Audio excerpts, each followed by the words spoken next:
Arrêtez-vous un instant, juste un bref moment de suspension avant d'agir. Avant de chasser machinalement votre chat de votre fauteuil préféré, ce sanctuaire douillet qui vous appelle après une longue journée, accordez-vous une seconde de réflexion. Pour vous, c'est la simple reconquête d'une place de repos bien méritée après une dure journée. Mais pour lui, pour ce petit être qui partage votre quotidien, cette action peut être vécue comme un acte de trahison incompréhensible, une blessure silencieuse infligée à un cœur confiant. Le mot vous semble peut-être fort, excessif, dramatique? Pourtant, la bataille silencieuse et quotidienne qui se joue dans des millions de salons à travers le monde, dans l'intimité feutrée de nos foyers, n'est pas qu'une petite scène anecdotique de la vie domestique, un simple incident sans conséquence. C'est un véritable choc de civilisation, une collision entre deux mondes, l'humaine et la féline, chacune régie par ses propres codes, ses propres valeurs, ses propres langages. Nous avons l'impression de simplement demander au chat de se pousser, de libérer la place, de cesser d'occuper un espace qui nous revient de droit. Mais lui, dans sa perception du monde, il voit son allié le plus important, sa source de chaleur, de nourriture et de sécurité, celui en qui il a placé toute sa confiance, se transformer soudainement en une menace, un être hostile qui le chasse de son îlot de stabilité, de ce lieu sûr où il aimait se réfugier. Dans cette guerre invisible, dans ce conflit silencieux qui se déroule sous nos yeux, l'enjeu est bien plus important que le simple droit à une couverture douillette, qu'une simple question de confort. L'enjeu, c'est la confiance, ce lien fragile et précieux qui unit deux êtres, cette monnaie fragile, si facile à perdre en un instant d'inattention et presque impossible à reconquérir, à reconstruire pierre par pierre. Alors, que se passe-t-il réellement dans la tête de votre chat lorsque vous le dérangez, lorsque vous interrompez son repos, lorsque vous brisez sa routine? Essayons de comprendre pourquoi un geste qui nous semble anodin, insignifiant, sans importance, peut durablement abîmer votre relation, creuser un fossé entre vous et votre compagnon félin. Pour comprendre la logique féline, pour décrypter les mystères de son comportement, il faut se défaire de nos notions humaines de propriété ou de possession, ces concepts qui régissent notre rapport au monde. Quand un chat saute sur votre canapé, il n'essaie pas de se l'approprier, de le revendiquer comme sien, de le voler à son légitime propriétaire. Il fait quelque chose de bien plus fondamental, de plus instinctif, de plus profond. Il étend sa carte de sécurité, il renforce son sentiment de bien-être. Imaginez un monde où vous vous orienteriez non pas avec la vue, avec vos yeux, mais principalement avec l'odorat, avec votre nez, avec votre capacité à distinguer les différentes fragrances. Pour un chat, votre maison entière est une carte complexe et à plusieurs niveaux, un labyrinthe olfactif constitué d'arômes, de senteurs, de parfums invisibles pour nous, mais parfaitement clairs pour lui. Et les repères les plus importants sur cette carte, les balises qui lui permettent de se repérer, de se sentir en sécurité, sont les siens, ses propres odeurs. Quand un chat se frotte les joues ou les flancs contre un pied de table, un coin de canapé ou vos jambes, il ne vous fait pas que des câlins, des marques d'affection gratuites. Il fait du marquage, il dépose sa signature. Des glandes spéciales situées sur son visage, ses pattes et sa queue libèrent des phéromones, des signatures chimiques uniques, des messages olfactifs indélébiles, invisibles pour nous, imperceptibles à notre nez humain, mais parfaitement clairs pour lui, des indications précieuses qui le rassurent. Chaque marque est un message qu'il se laisse à lui-même, un pense-bête olfactif. Je suis passé par ici. C'est sûr. C'est mon territoire. Ces odeurs créent un cocon de confiance, un espace rassurant où il se sent protégé. Le canapé et le fauteuil, le tapis ne sont pas de simples meubles, des objets inanimés. Ce sont des postes stratégiques, des points d'appui imprégnés de son parfum personnel de tranquillité, des lieux où il peut se détendre et se ressourcer. Imaginez maintenant que vous preniez votre chat et que vous le chassiez de cet îlot de sécurité, que vous le priviez de ce havre de paix. Dans son monde, c'est comme si quelqu'un effaçait soudainement les repères essentiels de votre carte de navigation en plein milieu d'une ville inconnue, comme si vous étiez soudainement perdu, sans aucun moyen de retrouver votre chemin. Vous ne lui demandez pas simplement de se pousser, de céder sa place, vous détruisez son sentiment de stabilité et de prévisibilité, vous ébranlez les fondations de son univers. Vous n'empiétez pas sur sa propriété, sur un bien matériel, mais sur son système de sécurité personnelle, le forçant à se sentir vulnérable là où il devrait être protégé, là où il devrait se sentir en sécurité. Si le fauteuil est le centre d'un territoire sécurisé, le seuil de la pièce en est la frontière, le poste de douane, le point de contrôle. Et c'est là que se joue un autre drame de malentendu, une autre source de conflit entre l'humain et le félin. Vous connaissez sûrement cette situation. Le chat s'approche de la porte et s'arrête net, immobile. Il se contente de rester là, debout ou assis, en regardant le vide d'un air pensif, et bloque le passage, empêchant quiconque de passer. Première pensée de l'humain, souvent teintée d'agacement, il est encore en train de bugueur, de dérailler. Il a oublié où il allait? Ou il le fait exprès pour m'embêter, pour me provoquer? Mais là encore, il n'y a ni paresse ni méchanceté, ni volonté de nuire. Nous sommes face à un spécialiste de la sécurité de haut niveau en pleine action, un agent de surveillance en mission. Pour un chat, le seuil n'est pas qu'un simple passage d'une pièce à l'autre, un simple espace de transition. C'est une frontière entre un territoire familier et sûr et un nouvel espace qu'il faut évaluer, qu'il faut analyser avant de s'y aventurer, une zone potentiellement dangereuse qu'il convient d'examiner avec prudence. Immobile au seuil, le chat se livre à un examen minutieux, un protocole complexe de perception. Ses oreilles, délicates antennes paraboliques, captent le moindre frémissement sonore dans cette nouvelle étendue, ce territoire à explorer.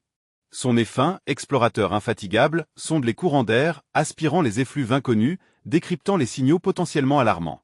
Ses yeux, perçants et vigilants, évaluent chaque recoin, chaque relief, scrutant l'ombre à la recherche de mouvements furtifs, répertoriant les cachettes potentielles.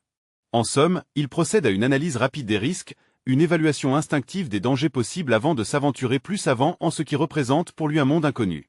C'est un héritage ancestral, un réflexe de survie hérité de ses ancêtres sauvages, qui leur permettait d'éviter les rencontres fatales avec des prédateurs plus imposants. Et nous? Que faisons-nous face à ce balai silencieux? Trop souvent, nous cédons à l'impatience, tentant de le pousser du pied, de le dégager sans ménagement, interrompant brutalement ce rituel sacré.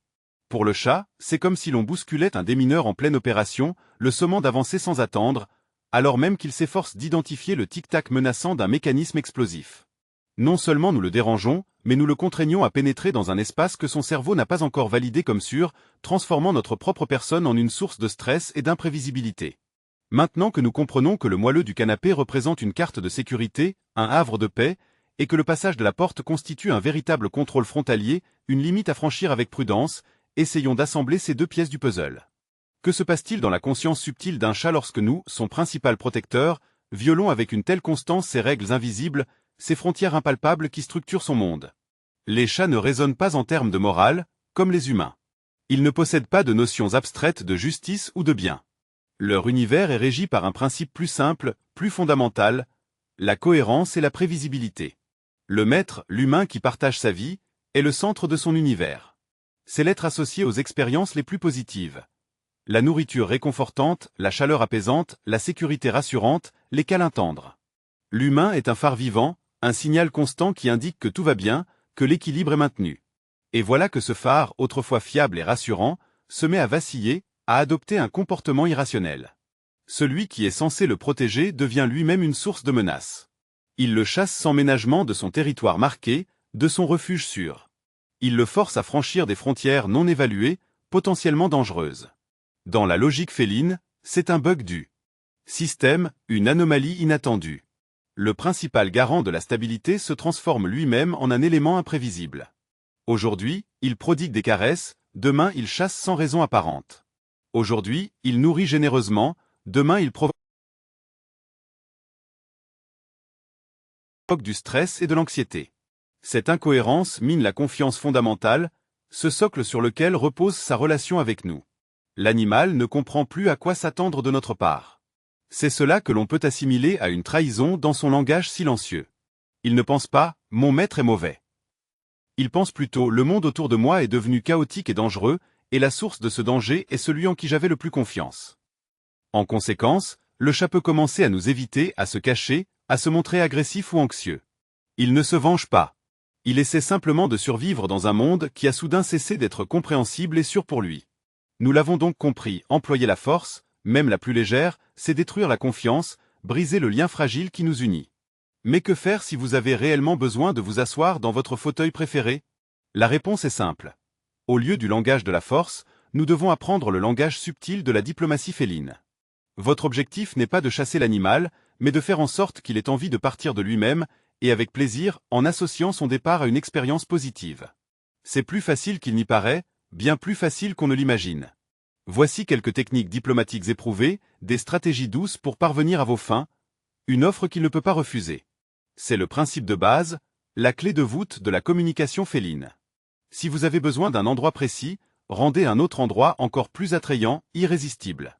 Préparez à l'avance un plan B, une alternative séduisante, posez une couverture douce que votre chat adore sur le canapé à côté, ou apportez son carton préféré, ce refuge douillet qu'il affectionne tant. Ensuite, ne le chassez surtout pas, mais appelez-le d'une voix douce et rassurante, et montrez-lui le nouvel endroit que vous avez préparé avec soin. Vous pouvez utiliser un appât. Sa friandise préférée, celle qui fait frétiller ses moustaches, ou son jouet favori, celui qu'il aime pourchasser avec entrain. Le message que reçoit le chat change du tout au tout. On ne me chasse pas d'un endroit confortable, mais on m'invite dans un endroit encore meilleur, un havre de paix. Mon humain prend soin de moi, il anticipe mes besoins. L'art de vivre avec un chat réside souvent dans la création de petits rituels positifs, des moments partagés qui tissent des liens invisibles mais solides.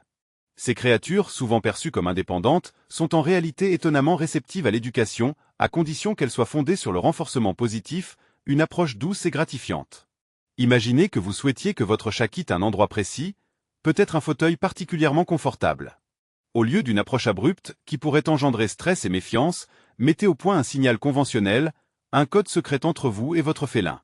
Ce signal pourrait être un simple claquement de doigts, un son discret et reconnaissable, ou peut-être un mot doux, une incantation bienveillante comme « place » ou « viens ici ». L'essentiel est la constance, que ce signal soit toujours le même, afin que votre chat puisse l'associer clairement à votre demande. Prononcez ce mot, effectuez votre claquement, et simultanément, montrez à votre chat un autre endroit, un coussin moelleux, un rayon de soleil accueillant, un espace qui lui soit tout aussi attrayant. Et dès que votre chat obéit, dès qu'il cède la place, récompensez-le immédiatement.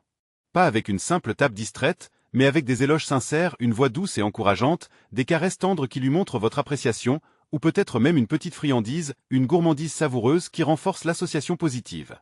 Au bout d'un certain temps, avec de la patience et de la répétition, l'animal associera ce son non pas au stress de l'expulsion, à la frustration d'être dérangé, mais à un rituel agréable, à un moment de complicité avec vous, et à la promesse d'un plaisir à venir qu'il s'agisse d'une caresse, d'une parole douce ou d'une délicieuse bouchée. Ces deux méthodes, si simples en apparence, partagent un objectif commun bien plus profond. Transformer un conflit potentiel, une source de tension et de frustration, en une interaction positive, en un moment d'échange et de compréhension mutuelle. Vous cessez d'être une force de la nature imprévisible pour votre chat, un être dont les actions sont incompréhensibles et potentiellement menaçantes, et vous devenez un partenaire compréhensif et honnête, un allié avec lequel il est toujours possible de négocier, de communiquer et de trouver un terrain d'entente. En fin de compte, l'histoire du fauteuil, cette petite anecdote du quotidien, n'est pas qu'une simple leçon de zoopsychologie, une astuce pour mieux vivre avec son chat. C'est une métaphore puissante de nos relations avec le monde qui nous entoure, un reflet de notre manière d'interagir avec les autres espèces et avec la planète elle-même. Nous avons pris l'habitude de nous considérer comme des propriétaires et des maîtres, non seulement chez nous dans notre propre foyer, mais aussi sur toute la planète, comme si elle nous appartenait de droit. Nous agissons en fonction de notre propre confort, de nos propres désirs, souvent sans nous soucier de l'impact de nos actions sur ceux qui sont plus faibles, qui ne peuvent pas exprimer leur désaccord avec des mots, qui n'ont pas la force de s'opposer à notre volonté. Un chat confortablement installé sur un fauteuil est un petit rappel duveteux, une piqûre de conscience veloutée que le monde ne tourne pas autour de nous, que nous ne sommes pas le centre de l'univers.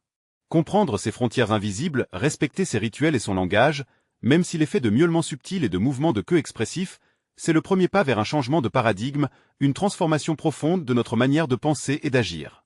Un pas qui nous fait passer d'une mentalité de propriétaire, qui se croit tout permis, qui pense avoir le droit de tout contrôler et de tout exploiter, à une mentalité de voisin, sage, attentif et empathique, qui reconnaît la valeur de chaque être vivant et qui cherche à vivre en harmonie avec son environnement.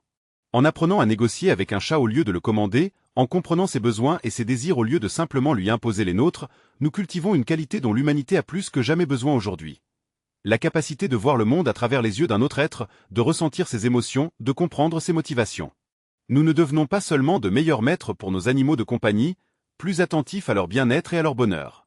Nous devenons de meilleures personnes, plus conscientes de notre place dans le monde et de notre responsabilité envers les autres. Et alors, notre maison se transforme en quelque chose de plus qu'un simple appartement, un simple lieu de résidence. Elle devient un espace de confiance et d'harmonie véritable, un sanctuaire où l'humain et le chat ne se sentent plus comme un objet et un propriétaire, mais comme des membres d'une même famille, liés par l'affection et le respect mutuel, vivant sur un territoire commun, sûr et heureux, où chacun a sa place et où chacun contribue à la sérénité de l'ensemble.